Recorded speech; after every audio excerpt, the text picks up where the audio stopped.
अच्युतं केशवं कृष्णदामोदरं रामनारायणं जानकीवल्लभं।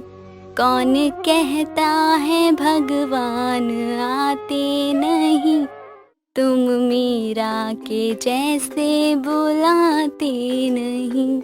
अनुपमा सुबह सुबह आरती की शुरुआत से पूरे घर में धूप दिखाते हुए जाती है और फिर रसोई में सबके लिए खाना बनाने लगती है। यहाँ अनुपमा खाना बना रही थी, तभी वहाँ उसके पास उसके ससुर जी सुखीलाल जी आते हैं और अनुपमा को क्रीम रोल दिखाते हुए बोलते हैं, बहू आज हमारा मन बहुत खुश बा। आज हमका मना मत करियो बर्फी खाने से, बहुत मन बा आज मीठा खाई बेका। ससुर जी नहीं, आपकी शुगर बढ़ जाएगी। तनिको भर नहीं खाना आपको बर्फी। चलिए दीजिए हमका बर्फी। बहू तो अपने ससुर जी की तनिक भर भी नहीं मानत रही, ये ना कि अपने ससुर की बात का ही मान रखकर तनिक भर बर्फी देकर मुंह मिठाई करवाए दे। जी ससुर जी, आपसे बर्फी का ले ली, आप तो अपनी बहुरिया का प्रेम ही भुला गए। लेकिन कोनो बात नहीं, आपका कोई बहाना हमारे आगे ना चल सकत है। जाइए अब मैं खाना बना देती हूँ। तुम्हार जैसी बहुरिया पाकर तो हमरे स्वर्ग के दरवाजे ही खुल गए। भगवान तुझे हमेशा ऐसे ही खुश रखे। सारी बुरी बला बुरी नजर यानी तेरी सास से तुझे बचा कर रखे। का ससुर जी, आप बिना अम्मा जी को बिना बात के ही इतना ताना देते रहते हो। यहाँ बहू और ससुर की खट्टी मीठी बातें चल रही थी। वहाँ सामने से अनुपमा की सास शीला आती है और ससुर बहू को आपस में हंसते देखकर शीला गुस्से में कहती है, वहाँ हमार बिटवा ऑफिस जाने के लिए तैयार बैठा है और यहाँ महारानी को बतियाने से फुर्सत ना बा। अम्मा जी बस बन ही गया है, आपके लिए चाय बना रहे थे, बस 2 मिनट में तैयार हो जाएगी। अच्छा, अब तुम्हार ई बोल रही है कि हमार चाय बनाने के खातिर बाकी का काम करने में देरी हो गई, ये मतलब बाना। अरे शीला काहे सवेरे सवेरे बच्चे पर बरस पड़ी। बहुरिया तो काम ही कर रही है और अभी कौन सा तेरा लाडला बिटवा ऑफिस चला गया है। सुबह के साथ ही 2 बातें तो निश्चित हैं, बहू की आरती और तेरे ताने। रहने दो आप तो, आपको अपनी बहू के आगे कछु दिखत है कहाँ। लेकिन हमरा के मालूम बा इसकी चालाकी, एक काम करने में ही एक ही देरी कर देती है ताकि दूसरे काम से बच जाए। सासू मैं अच्छे से जानती हूँ सारी चालाकी। हमरी प्यारी अम्मा जी, हमरा के मालूम बा कि आप हमरी सास हैं, तभी तो हमरा के आपके कोनो बातन का बुरा नहीं लगत है। और वैसे भी आप कभी गलत थोड़ी हुई हो जो अब गलत हो जाओगी। देखा, थोड़ी डांट क्या लगाई, अकल अपने आप ठिकाने पे आ गई। शीला ऐसे ही अपनी बहू को ताने देती रहती है और अनुपमा के साथ उसके ससुर जी हमेशा खड़े रहते हैं। अनुपमा का दिल इतना साफ है कि उसे अपनी सास की किसी भी बात का कोई बुरा नहीं लगता है। कुछ देर बाद अनुपमा टेबल पर नाश्ता लगाती है और अपने पति राज को खाना देती है। राज नाश्ता करने लगता है। जैसे ही राज ऑफिस के लिए निकलने वाला था, तभी अनुपमा के हाथों से राज के ऊपर चाय गिर जाती है और राज बहुत ही गुस्से में आता है और गुस्से में राज बोलता है, तुमसे देखकर काम नहीं किया जाता क्या? वैसे ही तुम्हारी वजह से ऑफिस जाने के लिए लेट हो गया और अब तुमने मेरे ऊपर चाय गिरा दी। सॉरी, अब जल्दी से कपड़ा बदल लीजिए, हम आपके दूसरे कपड़े निकाल देते हैं। पूरे दिन भर घर पे पड़ी रहती हो और दूसरों का काम बढ़ाने के अलावा तुम्हें कुछ आता भी है? माफ कीजिएगा, गलती से हो गवा, लेकिन बस 2 मिनट दीजिए, हम आपके कपड़े लेकर अभी आवत हैं। अब झटपट तैयार हो जाइएगा। अब यहाँ खड़ी खड़ी क्या कर रही हो? जाओ जल्दी से मेरे कपड़े निकालो। सुबह सुबह दिमाग खराब कर दिया। थोड़ा भी दिमाग नहीं है। बिहार में भले ही रह रहे हैं, लेकिन मैंने कोई कमी नहीं रखी। सारी सुख सुविधा है, फिर भी गवारों वाली आदतें नहीं गयी। राज अनुपमा को सुना ही रहा था कि तभी वहाँ शीला आ जाती है और ये सब कुछ होते देखकर शीला बोलती है, देखा बिटवा, एक तो इसकी माँ ने इसे कछु सिखाया नहीं। हमार बिटवा जैसन पति मिल गवा, लेकिन फिर भी कछु बदलाव नहीं आया। इसके मायके वालों को भी थोड़ी शर्म नहीं है कि अपनी बिटिया को कछु सिखा के भेजते। अम्मा जी, अब हर बात में काहे हमरे मायके वालों को बीच में लेकर आवत हैं। देखा बिटवा, ये मुझे कैसन पलट कर जवाब दे रही है। अब तो हमार जिंदगी में यही बचा है, पहले अपनी सास की सुनती थी और अब अपनी बहू की सुन रही हूँ। तुम मेरी माँ से ऐसे बदतमीजी नहीं कर सकती। अपनी औकात मत भूलो, जो काम बोला है वो करो। ज्यादा ना अपना मुंह चलाने की जरूरत नहीं है और ना ही अपना दिमाग चलाने की जरूरत। राज की बात सुनकर अनुपमा वहाँ से चली जाती है और जाकर अपने पति के लिए शर्ट निकाल देती है। अनुपमा का पूरा दिन ऐसे ही काम में निकल रहा था। अनुपमा के सर पर पूरे घर की जिम्मेदारियां थी, लेकिन इस बात का श्रेय आज तक कभी भी अनुपमा को नहीं दिया गया था। उसी शाम अनुपमा आंगन से कपड़े उतार रही थी। तभी अनुपमा का बेटा अमर और बेटी राखी आते हैं और अमर बोलता है, मम्मी आप तो दिन भर काम ही करती रहती हो, कभी तो खुद को थोड़ा आराम दे दो। मम्मी का काम ही क्या है, बस घर का झाड़ू पोछा लगाना, तुम इसे काम बोलते हो? अरे काम तो पापा करते हैं, ऑफिस में जाते हैं, पूरे दिन काम करना। मम्मी का क्या है, वो तो 2 बर्तन धोकर आराम करती है। इतना ही है ना, तो 1-2 दिन खुद सारा काम करके देखो, तब पता चलेगा कि मम्मी कितना काम करती है। अरे मम्मी जिस दिन घर पे ना मिले ना, तुम पूरा घर सर पे उठा लेती हो। हाँ तो क्या हुआ, मेरी मम्मी है, अब मेरी मम्मी अपने मायके क्यों जाए? ये है मम्मी का घर, वहाँ जाना ही क्यों है? और वो घर कितना छोटा है, मैं तो वहाँ जाना कभी पसंद ही ना करूँ। राखी बिटिया, ऐसे ना ही बोलते। वो तुम्हारा ननिहाल है और वहाँ सभी लोगन तुमसे बहुत प्यार करत हैं। ओ मम्मी प्लीज, वो घर आपको पसंद होगा, मुझे नहीं। मेरा इतना गंदा टेस्ट नहीं है, मुझे तो क्लासी और ग्रूवी चीजें पसंद है। मैं बता भी किसे रही हूँ जिसे इंग्लिश का एक शब्द भी नहीं पता है।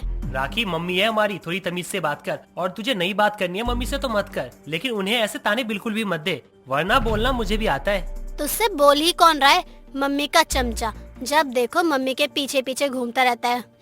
राखी तू तो।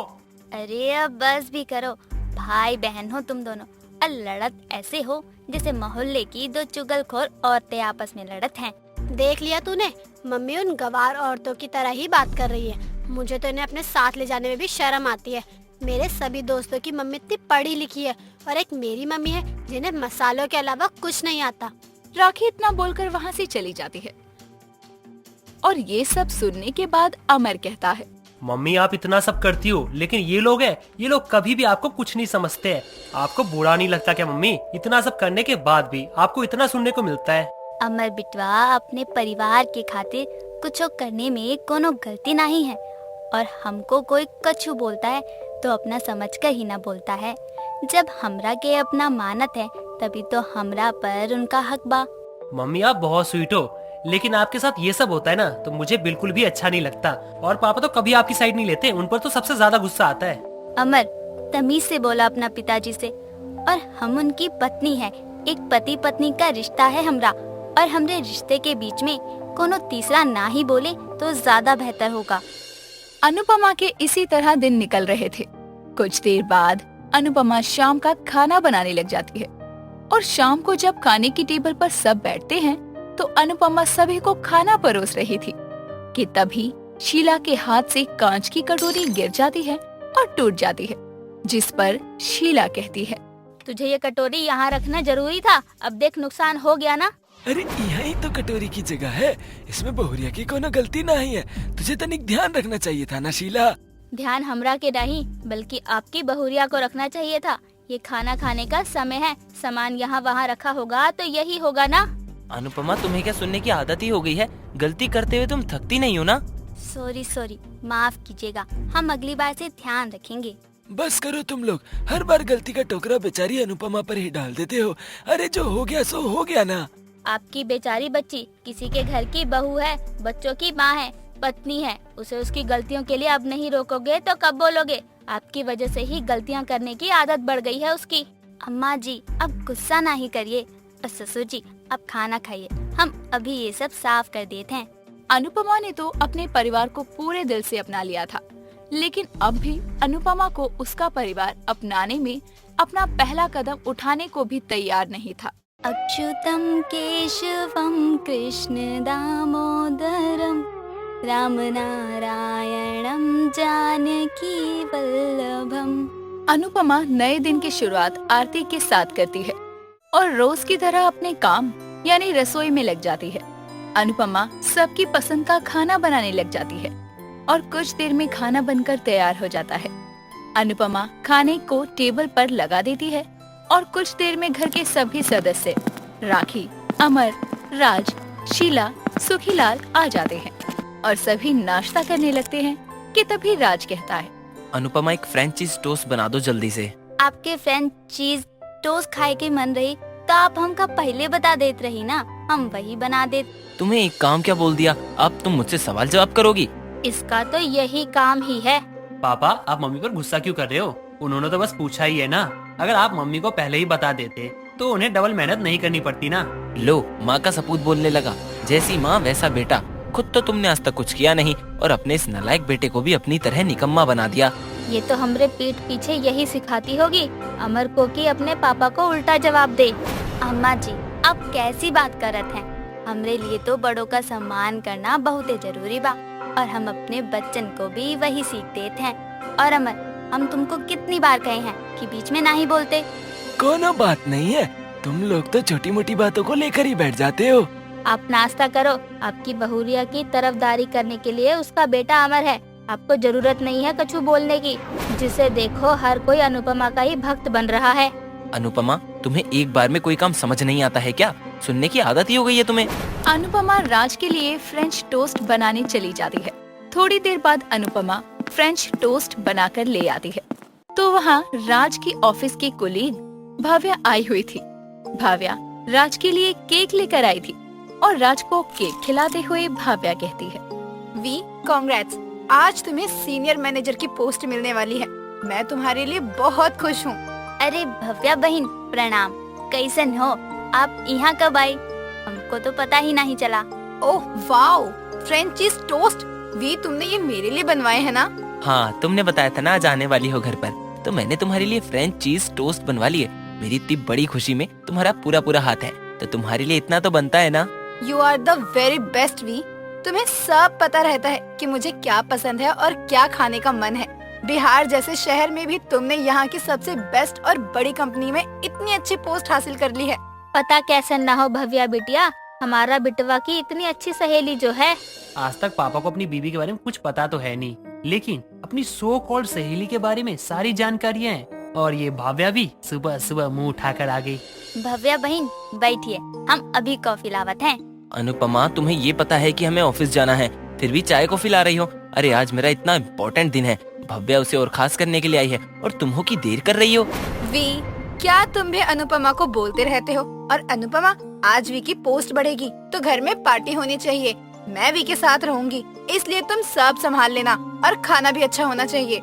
आज अमर के पापा का इतना खास दिन बा और हमके कुछ पता ही नहीं, लेकिन एगो बात के राहत बा कि भव्या बहन इनके साथ रहत हैं ताकि कभी इनके अकेला महसूस ना होके। भाव्या और राज वहाँ से ऑफिस के लिए चले जाते हैं और अनुपमा पार्टी की तैयारियों में लग जाती है। अनुपमा घर को बहुत ही सुंदर सजाती है और सबके लिए बहुत अच्छा अच्छा खाना भी बना देती है। शाम को जब राज और भाव्या घर आते हैं तो उनके आने से घर के सभी लोग एक साथ आते हैं और भाव्या घर की सजावट को देखकर अनुपमा और बाकी सब से हंसते हुए कहती है, अनुपमा, ये क्या है? तुम्हें पार्टी के लिए घर सजाने को बोला था और तुमने तो ऐसे सजा दिया जैसे किसी बच्चे का नामकरण होगा। सच में अनुपमा, तुम्हारा टेस्ट बहुत ही खराब है। भव्या, तुम्हें सब पता है, फिर भी तुमने अनुपमा से उम्मीद रखी। भव्या, तुम्हें ही सोचना चाहिए था। ये सब तो मैंने पहले ही बताया था कि अनुपमा मतलब सब बेकार। पापा, जब आपको मम्मी का कोई काम पसंद ही नहीं आता है तो आप खुद ही क्यों नहीं कर लेते हो? हमेशा मम्मी की जरूरत आपको ही पड़ती रहती है, फिर कमियां भी निकालनी होती है। अमर, तुम्हारे पापा कमियां थोड़ी ना निकाल रहे हैं, वो तो बस इतना बोल रहे हैं कि अनुपमा को समझना चाहिए कि घर की पार्टी और ऑफिशियल पार्टी में फर्क होता है। अब अनुपमा को समझाना भी तो उन्हीं का काम है ना। देखा तुमने अनुपमा, यही बात अगर तुम समझाती ना अमर को तो उसे कुछ समझ नहीं आता, लेकिन अब देखो भव्या ने कैसी सारी बात संभाल ली। अच्छा, ये सब बातें छोड़ो, वी का प्रमोशन हुआ है, पार्टी तो बनती है ना। और मैं सबके लिए इटालियन लेकर आई हूँ। और अनुपमा, तुम जाकर प्लेट ले आओ, मुझे तो बहुत जोरों से भूख लग रही है। लेकिन भव्या बहन, आपने तो कहा था हमको कि हम सबके लिए अच्छा सा खाना बना दे, तो हम बना दिए। अब अगर सब आपका लाया हुआ खाना खाएंगे तो ये सब कौन खाएगा? भव्या का इटालियन खाने का बहुत मन था और पाकी को भी इटालियन पसंद है। रोज तो तुम्हारे हाथ का खाना ही खाते हैं ना, आज सब इटालियन ही खाएंगे। लेकिन आप तो बाहर का बना खाना नहीं खाते हो, आपके पेट में दर्द हो जाता है ना। आप एक काम करिए, बच्चन के इडली का खाना खाए दो और आप घर का बना खाना खाए लो। कैसी बात कर रही हो तुम अनुपमा? भव्या को अच्छा नहीं लगेगा मैं उसकी पसंद का खाना ना खाऊं, और वैसे भी मेरा पेट बाहर के खाने से नहीं बल्कि तुम्हारे बनाए हुए खाने से दर्द होता है। ठीक बा, हम अभी इडली का खाना निकाल कर लावत हैं। मुझे इटालियन खाना नहीं खाना है, मैं तो मम्मी के हाथ का बना खाना खाऊंगा। मैं भी, मुझे शुगर की परेशानी है, इसलिए मैं भी अनुपमा के हाथों का खाना ही खाऊंगा। जिसको जो खाना है वो खा सकता है, लेकिन मैं तो भव्या बेस्टी का लाया हुआ ये इटालियन ही खाऊंगी। रोज लिट्टी चोखा खा खा कर मेरे पेट में दर्द होने लगा। लेकिन बापूजी, अमर, अगर आप दोनों भी ये इटालियन खाते तो मुझे अच्छा लगता ना। भव्या, बात को समझो। बात को तू समझ अमर बेटा, तू बड़ा हो गया है, लेकिन इतना भी बड़ा नहीं हुआ है कि अपने बाप के आगे आंख मिलाकर बात कर सके। और बापूजी, भव्या का मन रखने के लिए सही आप दोनों थोड़ा तो खा ही सकते हैं। राज सबको मना लेता है और भव्या का लाया हुआ इटालियन खाना सभी लोग बड़े चाव से खाते हैं। उसके बाद भव्या और राज दोनों एक तरफ बैठकर आराम से बातें करने लगते हैं और बाकी सभी लोग अपने कमरों में चले जाते हैं। कुछ देर बाद राज भव्या को उसके घर छोड़कर आ जाता है और कुछ देर बाद घर में सभी सो जाते हैं। तो अनुपमा घर का सारा काम करके सोने के लिए जा रही थी। तभी वहाँ अनुपमा के ससुर आते हैं और टहलने लगते हैं। तभी ये सब देखकर राज आता है और कहता है, क्या हुआ पिताजी, इतनी रात हो गई है और आप अभी तक सोए नहीं हैं? ठीक तो है ना सब? हाँ ठीक तो है, लेकिन भव्या बिटिया का लाया हुआ इडली का खाना खा लिया था ना हमने, इसलिए पेट में तनिक गैस बन गई। सोचा थोड़ी देर टहल लूं, ठीक हो जाएगा पेट। मेरे भी पेट में गैस बन गई, इसीलिए मैं भी कमरे से बाहर आया था। तो देखा आप भी यहीं हो। अनुपमा को बुला देता हूँ, वो नींबू पानी या कुछ दे देगी तो ठीक हो जाएगी गैस।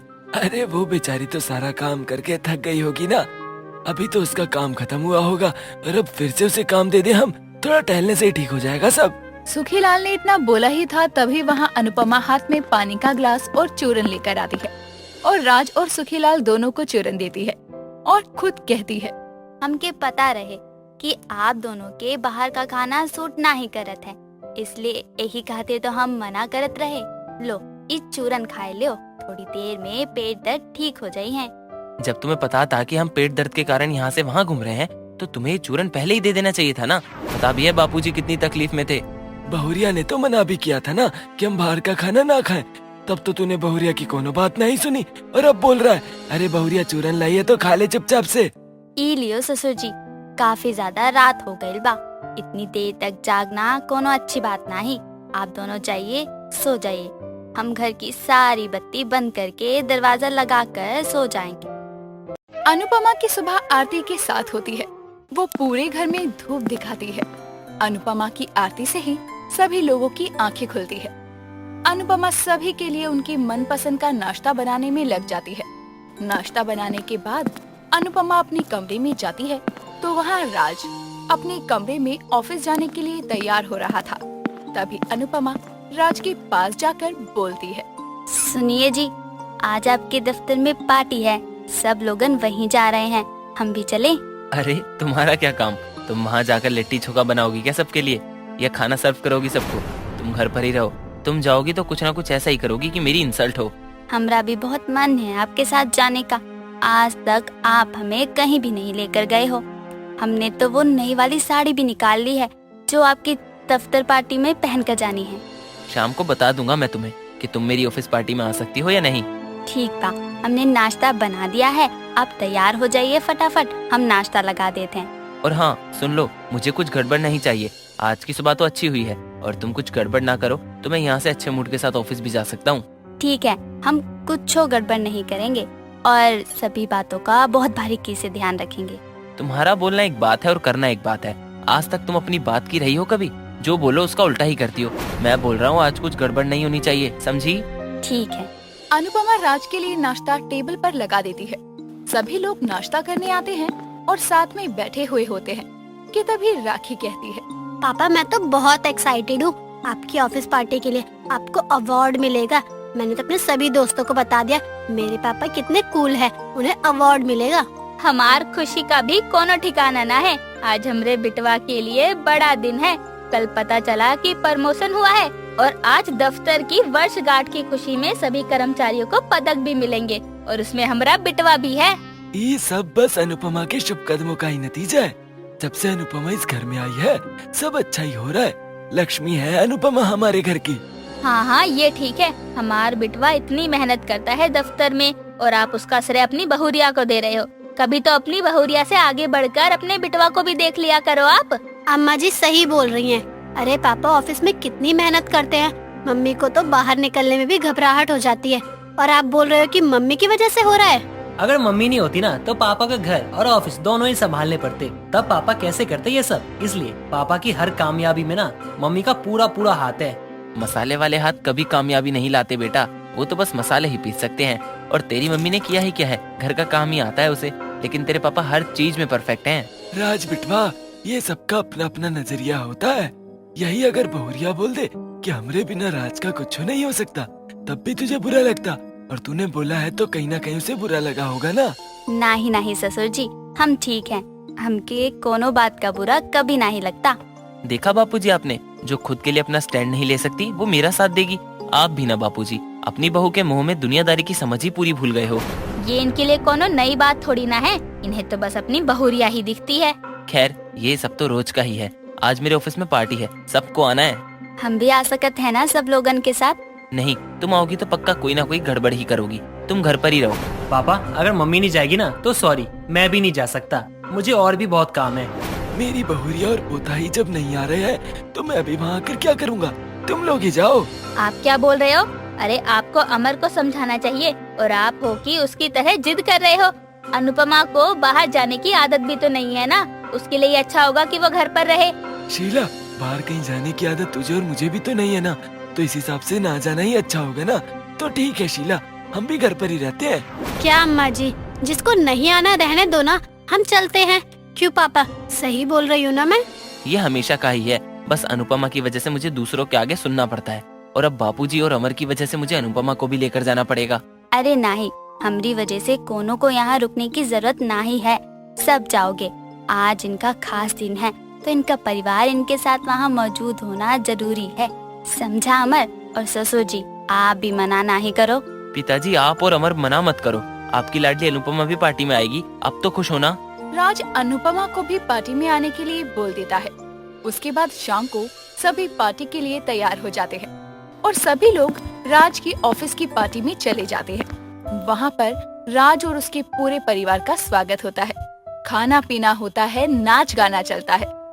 कुछ देर बाद जब अवार्ड सेरेमनी होती है तो धीरे धीरे करके सभी को अवार्ड्स मिलते हैं, और कुछ देर बाद जब राज को अवार्ड मिलता है तो राज अपनी स्पीच में बोलता है, आज मैं जो भी हूँ बस अपनी माँ, पिताजी, बच्चों की वजह से ही हूँ।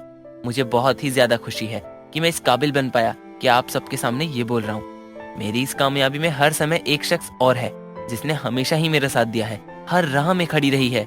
मम्मी क्या बात है, मुझे तो लग रहा है पापा आज आपका ही नाम लेंगे। आज मुझे तो पापा को लेकर ना बहुत प्राउड फील हो रहा है। मैं खामखा उन्हें सुनाता रहता था, लेकिन आज देखो पापा कैसे सबके सामने आपका नाम लेंगे। हमको भी यकीन नहीं हो रहा है कि ई हमरा नाम लिए हैं जाने के लिए। हमरे तो पैरों के नीचे से जमीन ही खिसक रही है। इनके जैसे पति हमको मिल गए, हमको तो बहुत खुशी है। वो शख्स कोई और नहीं है, मेरी कलीग भव्या है। भव्या ही है वो शख्स जिसने मेरा हमेशा साथ दिया है। मैं जानता हूँ आज वो यहाँ मौजूद नहीं है, जरूरी काम की वजह से, वरना मेरे इतने बड़े दिन में भव्या यहाँ मौजूद जरूर होती। लेकिन मैं इस कामयाबी का श्रेय माँ, पिताजी और अपने बच्चों और भव्या को देना चाहता हूँ। मम्मी पापा ऐसे कैसे कर सकते हैं? सारा श्रेय आपको देना चाहिए था और वो उस भाव्या को दे रहे हैं। पापा की आदत कभी भी सुधर नहीं सकती, हमेशा ही आपको नीचा दिखाते रहते हैं पापा। कितनी बार समझाया है तोको, तोहरे पिताजी हैं वो, उनसे तमीज से बात किया कर। तो का हुआ अगर उन्होंने हमरा नाम नहीं लिया? सच भी है वैसे, भव्या बहन उनका हमेशा से साथ देती हैं। अच्छी बात है उनका ही नाम लिया। राज की स्पीच सुनकर अनुपमा को बहुत बुरा लगता है, लेकिन वो अपने आंसू रोक लेती है और सबके साथ बहुत तालियां बजाती है क्योंकि उसके पति को अवार्ड मिला था। कुछ देर बाद सभी लोग पार्टी एंजॉय करके घर आते हैं तो अमर राज से कहता है, पापा आपने वहाँ स्पीच में भाव्या का नाम क्यों लिया? अब क्या भाव्या आपके लिए मम्मी से ज्यादा जरूरी हो गई? हमेशा मम्मी खड़ी रही आपके साथ और आप क्रेडिट उस भाव्या को दे रहे हो। अमर, हमने तुझको कितना समझाया है, ऐसा कुछ नहीं है। अब भव्या बहन ने इतना साथ दिया है तो श्रेय तो बनता है ना। पहले तुम हमारे बेटे को हमारे खिलाफ कर दो और बड़ी ही सफाई से बोल दो कि मैंने समझाया था। अरे गलत ही क्या बोल दिया हमारे बिटवा ने, जिसकी वजह से आज उसे पुरस्कार मिला है, उसी का तो नाम लिया है। अच्छा, और मम्मी का पापा की जिंदगी में कोई योगदान नहीं है? अरे घर के काम करना, मसाले पीसना, कपड़े धोना, इसे कोई योगदान कहता है क्या? एक आदमी की कामयाबी के पीछे हमेशा ही एक औरत का हाथ होता है। हाँ तो हमार बिटवा ने उसी औरत का नाम लिया है, वो भव्या है। अरे जब काम पड़ने पे वो बेचारी बच्ची भव्या हमारे साथ खड़ी मिलती है तो उसको श्रेय देना चाहिए ना। लेकिन अम्मा जी, मम्मी भी तो हमेशा पापा के साथ ही रही है ना। उनके घर को संभाला, उनके बच्चों को संभाला। अम्मा जी, आपको, दादाजी को, सबको तो मम्मी ने ही संभाला है। वो इसलिए क्योंकि ये तेरी मम्मी का ससुराल है और ये सब करना उसका फर्ज है। माँ रहने दीजिए। पिताजी और मेरे बेटे अमर को तो कभी मेरी मेहनत नजर ही नहीं आती है। हमेशा ये अनुपमा की तारीफ करते रहते हैं, जबकि मैं दिन रात मेहनत अपने परिवार के लिए ही करता हूँ। आज इतना खुशी का दिन है और सब इतना गंभीर माहौल में काहे बैठे हो? राखी, जरा गाना तो चला, तेरे पापा का खुशी का दिन है। सबकी खुशी के बीच में अनुपमा के आंसू कहीं छुप जाते हैं और अनुपमा सबकी खुशी में अपनी खुशी को ढूंढ लेती है। सूरज के निकलने से भी पहले अनुपमा की सुबह हो जाती है और घर में पूजा आरती करने के बाद अनुपमा पूरे घर में धूप दिखाती है। सभी परिवार वालों के लिए खाना बनाती है। अनुपमा खीर बनाकर तैयार कर देती है और फिर जाकर अपने पति के कपड़े प्रेस करने लगती है। वहाँ राज भी अखबार पढ़ रहा था। तभी अनुपमा की बेटी राखी आते हैं और अपने पापा मम्मी से कहती है, पापा, कल मेरे स्कूल में पेरेंट्स टीचर मीटिंग है। आपको याद है ना, मैंने बताया था। हाँ मेरी बच्ची, हमको अच्छे से याद है। तू टेंशन मत ले, तेरे माई बाप मास्टरनी से मीटिंग में जरूर आएंगे। तूने पहली बार अपनी माँ को बताया है। मैं तेरे पापा के साथ जरूर आऊंगी। ओ हेलो, मैंने कब बोला आपको मेरी पेरेंट्स टीचर मीटिंग में आने के लिए? मुझे कोई शौक नहीं है अपने दोस्तों के आगे अपना मजाक बनवाने का। मम्मी, आप मत ही आना। लेकिन तूने ही तो उस दिन कहा था ना कि माई बाप की टीचर के साथ मीटिंग में बुलाया है। मम्मी, पेरेंट्स मीटिंग में बुलाया है तो पापा आ रहे हैं ना, वही बहुत है। और मैं तो पापा ये बोल रही हूँ कि आप भव्या को अपने साथ लेकर आ जाना। मेरे दोस्तों में कितने कूल लगोगे आप। बेटा मैं तो पक्का आऊंगा, लेकिन भव्या का कुछ नहीं पता, उसे थोड़ा बहुत काम भी है। अगर तुम बोलोगी तो क्या पता आ जाए, क्योंकि तुम्हारी तो भव्या बेस्टी है ना। हाँ, बेस्टी बहुत ही बेस्ट है, वरना मम्मी को तो अपने किसी दोस्त से मिलवाने में भी शर्म आती है। लेकिन तेरी स्कूल वाली मैडम ने तो तेरे मम्मी पापा को बुलाया है ना, तो फिर भव्या बहन आएंगी। मम्मी तो मैं हूँ ना। तेरी मैडम अगर कुछ बोलेगी तो तू क्या कहेगी? अच्छा, अब तुम ये बोलना चाहती हो कि राखी तुम्हें साथ में ले जाकर अपनी इंसल्ट करवा ले, लेकिन भव्या को अपना गार्डियन की तरह ना बनाकर लेके जाए। नहीं, हम तो बस पूछ रहे थे। राखी की स्कूल वाली मैडम कुछ बोले ना। भव्या पढ़ी लिखी है, उसने मास्टर कर रखी है, तो उसे पता है कहाँ क्या बोलना चाहिए। तुम्हारी तरह वो हर जगह लिट्टी चोखा लेकर नहीं चली जाती। तुम बस घर ही संभाल सकती हो। ये सब तुम्हारे बस की बात नहीं है। हाँ पापा, आप सही बोल रहे हो। मम्मी को तो सब्जी में भी मोल भाव करना होता है। मेरे टीचर के आगे चलेगी और वहाँ भी कुछ ऐसे बोल दिया तो मेरे फ्रेंड्स मुझ पर हंसने लगेंगे। जाओ, तुम जो काम करती हो वही करो, ठीक है ना? यहाँ वहाँ दिमाग चलाने की जरूरत नहीं है। राज और राखी दोनों ही अनुपमा का मजाक बनाने लगते हैं और अनुपमा चुपचाप दोनों की बातें सुन लेती है। सभी लोग नाश्ता करके अपने अपने काम में लग जाते हैं और अनुपमा भी सारे घर का काम करती है, अपनी सास ससुर की सेवा करती है। कुछ देर बाद शाम होती है और राज काम से लौटता है। राखी भी स्कूल से घर आ चुकी थी। जैसे ही राज घर आता है तो राखी अपने पापा के पास जाकर बोलती है, पापा, आपने भव्या बेस्टी से बात की? वो कल आ रही है ना मेरे पीटीएम में। सॉरी बेटा, काम का इतना प्रेशर है कि भव्या 2 दिन तक फ्री हो ही नहीं सकती। वो तो मैं भी नहीं आ पाता, लेकिन मैंने बस तुम्हारे लिए बोल दिया कि कल मैं घर से काम करूँगा। लेकिन पापा, मेरा बहुत मन है भव्या बेस्टी को अपने स्कूल में लेकर जाने का। कोई बात नहीं बेटा, भव्या तुम्हारे साथ स्कूल नहीं आ पाई तो क्या हुआ? किसी दिन तुम अपने दोस्तों को घर बुला लेना और भव्या से मिलवा देना, तब तो ठीक रहेगा ना? हाँ पापा, ये ठीक रहेगा। एक बार ये पीटीएम हो जाए फिर मैं अपने सभी दोस्तों को बुलाऊंगी और तब भव्या बेस्टी को बोल देना कि पूरे दिन साथ ही रहे। राज राखी को समझा देता है और राखी भी मान जाती है। अगले दिन राखी अपने पापा के साथ स्कूल की पेरेंट्स टीचर मीटिंग के लिए चली जाती है।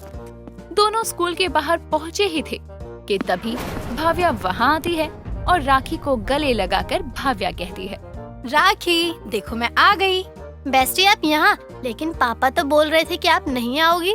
हाँ, वो एक्चुअली मैं आने वाली तो नहीं थी, लेकिन फिर मैंने सोचा कि मैं तुम्हारी बेस्टी हूँ ना, तो तुम्हारे लिए इतना तो समय निकाल ही सकती हूँ मैं, इसलिए मैं बस आ गई तुम्हारी पेरेंट्स टीचर मीटिंग में। देखा पापा आपने, मैं ऐसे ही नहीं बोलती हूँ कि भव्या बेस्टी है। मुझे जब कभी भी जरूरत होती है ना तो भव्या बिना कुछ समझे बस मेरे पास आ जाती है, और देखो आज भी मेरे लिए आ गई। हाँ हाँ, मैं समझ गया। भव्या तुम्हारी बेस्टी है, लेकिन अब चले तुम्हारी टीचर से भी मिलना है। भव्या के आने से राखी बहुत खुश हो जाती है। राखी भाव्या और अपने पापा के साथ पेरेंट्स टीचर मीटिंग में चली जाती है।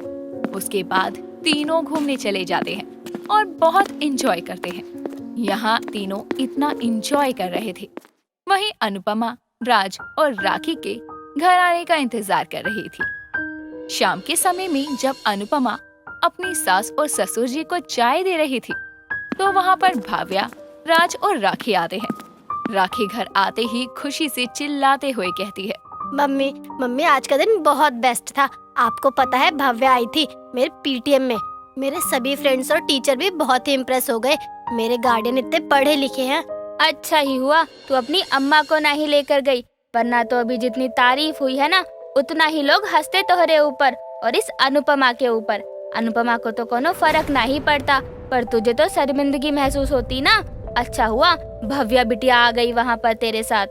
लेकिन इतना देर कैसे हो गई? स्कूल तो पहले ही बंद हो चुका था ना, फिर आप लोग शाम को कैसे आए?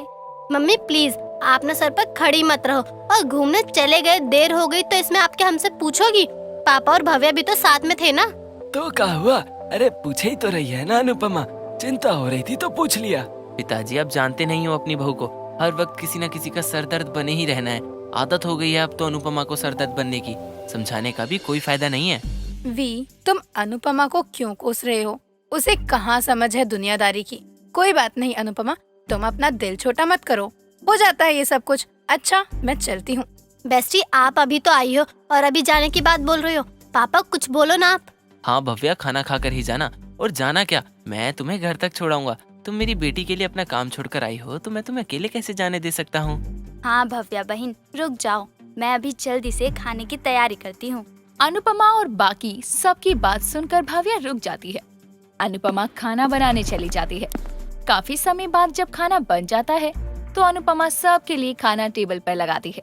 सभी खाना खाने बैठते हैं और जैसे ही भाव्या खाना खाती है तो भाव्या को खाना बहुत पसंद आता है और भाव्या बोलती है, वाह अनुपमा, तुम्हारे हाथ का खाना खाकर पूरे मुंह का स्वाद बदल जाता है। बहुत ही टेस्टी खाना बनाती हो। काश मैं भी तुम्हारे जैसा खाना बना सकती, लेकिन मुझे खाना बनाना ही नहीं आता। भव्या तुम अनुपमा को ज्यादा मत बोलो, बस उसे खाना और मसाले पीस नहीं आता है, और तुम तो हर चीज में परफेक्ट हो। तुम अपना मुकाबला अनुपमा से मत करो। हाँ बेस्टी, आप मम्मी की तरह बनने की कोशिश मत ही करो, वरना आपके हाथों में भी मसाले की स्मेल आने लगेगी। And I hate this. आप तो खुद इतनी कूल हो। मम्मी को आपकी तरह बनने की कोशिश करनी चाहिए, जो कि मम्मी के बस की बाहर है। क्यों पापा, सही कहा ना? बिल्कुल सही बेटा। अरे अनुपमा, भव्या को मीठा तो दो। राज के बोलने पर अनुपमा मीठा लेने रसोई में जाती है। तभी अनुपमा को चक्कर आ जाता है। अनुपमा के गिरते ही सब वहाँ जाते हैं और राज कहता है, तुम थोड़ा देखकर नहीं कर सकती हो क्या? हर जगह टेंशन लेना जरूरी है? तू बहू को काहे सुना रहा है? वो क्या जानबूझकर गिरी है? सुबह से शाम तक सिर्फ काम ही करत रहती है बहुरिया। उसे भी तो आराम चाहिए होगा ना, और तू है कि बहू को ही सुना रहा है? बापूजी सही बोल रहे हैं अभी। अनुपमा बेचारी कितना काम करती है। तुम यहीं रुको, अनुपमा के पास घर मैं जाती हूँ। काफी लेट भी हो गया है और खाना पीना भी तो हो गया है ना। अरे नहीं भव्या बिटिया, तू अकेले काहे जाएगी? राज है ना, वो तो को छोड़ कर आएगा घर तक। अम्मा जी, अनुपमा को भी तो आराम चाहिए ना, और वी अनुपमा के पास रहेगा तो उसे अच्छा लगेगा। अरे अनुपमा का है, उके तो नाटक कभी खत्म ही नहीं होते। जा राज, तू भव्या बिटिया को घर छोड़ कर आ। अम्मा जी सही बोल रही हैं। अनुपमा तुम कमरे में जाओ, आराम करो। मैं भव्या को उसके घर छोड़ने जा रहा हूँ। लेकिन वी, अनुपमा को तुम्हारी जरूरत है ना। अनुपमा का तो रोज का ही है, वो घर में ही है। तुम बाहर जा रही हो, मैं तुम्हें अकेले नहीं जाने दे सकता हूँ। हाँ भव्या बहन सही बोल रहे हैं ये, आप जाइए, मैं ठीक हूँ। अनुपमा भाव्या को राज के साथ भेज देती है और ढीली हालत में भी सारे घर का काम करती है और उदास मन से अपने कमरे में चली जाती है। अनुपमा की तबीयत खराब होती है, लेकिन वो फिर भी सबके उठने से पहले ही उठ जाती है। रोज की तरह घर का सारा काम करने लगती है, पूजा करती है, सभी लोगों के लिए खाना बनाती है और घर का झाड़ू पोछा करती है। अनुपमा सबके उठने से पहले ही सब कर लेती है। अनुपमा दूध का गिलास लेकर अपने बेटे अमर के कमरे में जाती है, तो वहाँ अमर अपने कमरे में डांस की प्रैक्टिस कर रहा था। तो अनुपमा दरवाजे से अपने बेटे को डांस करते हुए देखती है, लेकिन जब अमर की नजर अपनी माँ पर पड़ती है तो अमर बोलता है, मम्मी आप बाहर क्यों खड़ी हो, अंदर आओ, मेरे साथ डांस करो। आपको पता है मैंने एक नया डांस फॉर्म तैयार किया है। चलो आप मेरे साथ डांस करो, मैं आपको बताता हूँ कि कैसे करना है। अरे नहीं बिटवा, मैं और डांस इस उम्र में, एक आध हड्डी यहाँ से वहाँ हो गई तो तुम लोगन को कौन देखेगा। तू ही कर अपना डांस, मुझे तो तुझे ऐसे देखकर ही खुशी हो जाता है। मम्मी मुझे ना मामा जी ने बताया था कि आपको डांस करना अच्छा लगता है, तो आप डांस क्यों नहीं करती हो? मैं तो बोलता हूँ ना आपको डांस करते रहना चाहिए, और आप तो मेरी कूल मम्मी हो ना। हाँ पहले करते थे, लेकिन इतना साल हो गया है, घर में ही यहाँ वहाँ काम करते रहते हैं, समय कब निकल जाता है कुछ पता नहीं चलता है। तो क्या हुआ, जो तब नहीं हुआ वो अब तो हो ही सकता है ना। चलो आप मेरे साथ डांस करो। अरे नहीं, हमको बहुत काम है, ये ले तू दूध पी ले और हम अपना काम शुरू करते हैं। नहीं मम्मी आपको मेरे साथ डांस करना ही पड़ेगा, मुझे कुछ नहीं सुनना, आओ जल्दी से। अमर अपनी माँ की एक बात नहीं सुनता और गाना चला देता है। पहले तो दोनों माँ बेटे एक साथ ही डांस कर रहे थे, फिर कुछ देर बाद अनुपमा अकेले ही डांस करने लगती है और अनुपमा बहुत ही अच्छा डांस करती है। अमर अपनी माँ को डांस करते देखे जा रहा था और कुछ देर बाद अमर बोलता है, वाह मम्मी आप तो सुपरस्टार हो, इतना अच्छा डांस किया आपने। आपको देखकर तो ऐसा लग ही नहीं रहा था कि आप कितने सालों बाद डांस कर रही हो। मैं तो फैन हो गया मम्मी आपका। धत पागल, ये तो थोड़ा बहुत आता था तो कर दिए, वरना ये डांस वांस हमरे बस की बात नहीं। नहीं मम्मी सच कह रहा हूँ, जो मूव्स ना मुझे करने में ना परेशानी हो रही है, वो सारे मूव्स आप इतनी आसानी से कर पा रही हो। मैं तो बोलता हूँ ना आपको तो डांस सिखाना भी चाहिए। अमर कुछ भी मत बोल, तो कब पता है ना हम डांस ना ही करते और ना ही तेरे पापा। अम्मा जी को ये सब पसंद नहीं है, इसलिए ये सब मत बोल, और हम अपने परिवार के साथ बहुत खुश हैं। आप सबका सोचती हो मम्मी, लेकिन आपका कोई नहीं सोचता। आपको बुरा नहीं लगता है क्या? अपनों की बात का भी भला कोई बुरा मानत है? अपनों के तो कड़वे शब्दों में भी प्यार होता है। अनुपमा और अमर दोनों इस तरह बातें करते रहते हैं। कुछ देर बाद अनुपमा सभी लोगों को भी टेबल पर नाश्ता लगाकर दे देती है और सभी नाश्ता करके अपने अपने काम पर चले जाते हैं। शीला और सुखीलाल सोफे पर आराम से बैठे हुए थे। तभी वहाँ अनुपमा की ननद रोमी आती है और कहती है, नमस्ते माँ, नमस्ते पिताजी, आप दोनों की तबीयत ठीक है ना? हाँ बिटिया सब ठीक है, और तुझे देखकर तो और भी ज्यादा अच्छा लग रहा है। रोमी बिटिया यहाँ आज कैसे आना हुआ? तेरी सास कुछ बोल तो नहीं रही थी ना कि अपने मायके क्यों जा रही है? लो बोल लो, अब रोमी अपनी माँ से मिलने के खातिर अपनी मायके आई है तो वो भी अपनी सास से पूछ कर आएगी क्या? और रोज रोज थोड़ी ना आवत है हमरे घर, और उसमें भी आप अपनी बिटिया को ताने मारो। मैं ताने नहीं दे रहा हूँ, लेकिन हमारा फर्ज बनता है कि हमारी बेटी के ससुराल में हमारी वजह से कोई भी मुसीबत ना आए, तो इसीलिए पूछ लिया। लेकिन शीला तुझे तो बाल की खाल निकालनी होती है। रोमी बिटिया अब तू ही बता, हमने कछु गलत बोला क्या? नहीं ना, लेकिन फिर भी तोहरे पिताजी हमको ही बोलते रहते हैं, ये सब अनुपमा की वजह से होवत है। अपनी बहुरिया को बेचारी समझकर हम पर गुस्सा निकालते रहते हैं। क्या मम्मी, मैं अभी तो आई हूँ और आप अपनी शिकायतों का पिटारा लेकर बैठ गयी। शीला अब तो मेरी बात पर यकीन हो गया ना। तेरी बिटिया भी बोल रही है कि तू बिना बात के ही बहस करती है। कभी तो समझदारों वाली बात कर लिया कर शीला। यहाँ ये तीनों बातें कर रहे थे, तभी अनुपमा बाहर आती है। अपनी ननद को घर में देखकर अनुपमा जल्दी से चाय बनाने जाती है और थोड़ी देर में चाय नाश्ता लेकर आती है और अपनी ननद को चाय नाश्ता देती है। ये देखकर रोमी कहती है, देखा माँ, आप भाभी की शिकायतें बता रही थी ना, देख लो, भाभी को कुछ बोलना भी नहीं पड़ा और भाभी अपनी ननद के लिए चाय नाश्ता भी ले आई। लेकिन माँ को बस कमियां ही निकालना आता है। सबके सब बस अनुपमा का ही गुणगान करते रहते हैं, किसी को मैं दिखती ही नहीं हूँ। मैं बेचारी बूढ़ी एक कोने में चुपचाप पड़ी रहती हूँ, लेकिन फिर भी सब अनुपमा की ही तरफ से बोलते रहते हैं। शीला तू और बेचारी, ये तो सुनने में भी अच्छा नहीं लग रहा। ये सब छोड़ो बापूजी, मैं क्या बोल रही थी कि मेरी एक सहेली है जिसका खुद का अपना स्कूल है। कल वो मुझसे मिलने आई थी तो बोल रही थी कि सारे सब्जेक्ट की टीचर तो मिल ही जाती है, लेकिन बस होम साइंस की नहीं मिलती है। अच्छा, तो उसने तोहरे को यहाँ एक होम साइंस की टीचर पैदा करने के खातिर भेजा है? नहीं मम्मी, मुझे अपनी सहेली की बात सुनकर भाभी की याद आ गई। भाभी भी तो कितना अच्छा खाना बनाती हैं और भाभी का रसोई के बारे में सारी जानकारी भी है, तो भाभी ये जॉब कर सकती है ना। वाह बहुरिया, ये तो बहुत ही अच्छा मौका है। मैं तो यही बोलूँगा कि बहुरिया तुझे एक बार कोशिश जरूर करनी चाहिए। अच्छा, अब तू बोलना चाहवत है कि एक गवार बाहर जाकर नौकरी करे? अरे घर का काम तोहरी अम्मा करेगी, बहुओं को छूट नहीं देनी चाहिए कभी इतनी। माँ आप ऐसे हंस क्यों रही हैं? क्या बुराई है अगर भाभी भी जॉब करेंगी? देख तू हमरे को सिखाने की कोशिश ना कर, और क्या करना है क्या नहीं ये हम अच्छे से जानत हैं। हाँ रोमी दीदी, अम्मा जी सही कह रही हैं। हमको नौकरी की का जरूरत, घर के कामों से ही फुर्सत ना ही मिलत है। भाभी जॉब जरूरत से ज्यादा आत्मनिर्भर होने के लिए लोग करते हैं। मैं तो बोल ही रही हूँ आपको जॉब करनी चाहिए। अरे ओ रोमी, तू हमारी बहुरिया को उल्टी पट्टी ना पढ़ा। वो घर के कामों में ही खुश है तो उसको खुश रहने दे। रोमी को अपनी माँ की बात सुनकर बहुत ही ज्यादा गुस्सा आता है और वो वहाँ से वापस अपने ससुराल चली जाती है।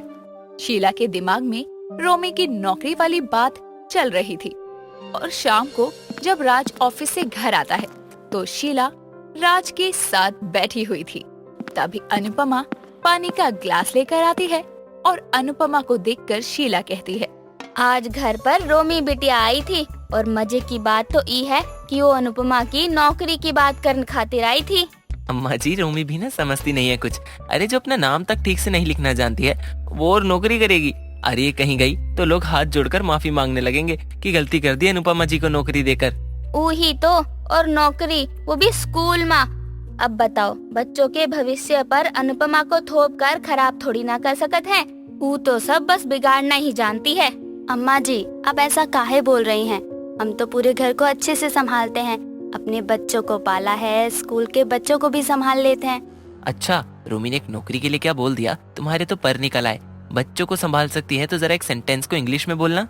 अरे नहीं, वो जो खाना बनावत है ना गृह विज्ञान की टीचर, ऊ के लिए ये तो अंग्रेजी का एक शब्द ना ही बोल पाए। मैं तो फिर भी बच्चों को देख देख के सीख गई, लेकिन अनुपमा के लिए तो रसोई ही ठीक है। सच में अम्मा जी, ये रोमी ने क्या सोचकर अनुपमा को होम साइंस की टीचर के लिए पूछा? अनुपमा तो 4 लोग देखकर ही घबरा जाती है और ये वहाँ स्कूल जाएगी। चिंता ना ही करिए, हमने रोमी दीदी को मना कर दिया है।